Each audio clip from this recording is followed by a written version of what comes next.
Hi guys, for today's video I will show you how to link TikTok and Facebook accounts. So let's get started.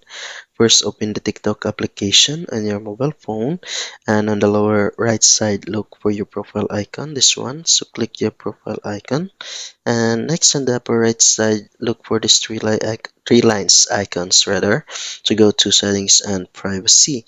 After that, select settings and privacy, and under settings and privacy click privacy, this one,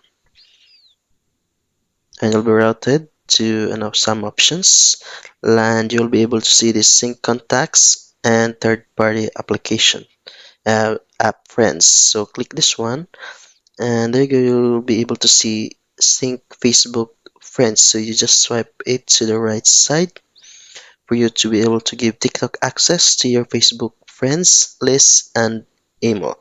So that's it. That's how you link your TikTok and Facebook accounts. So thank you for watching. Like and subscribe for more videos and updates.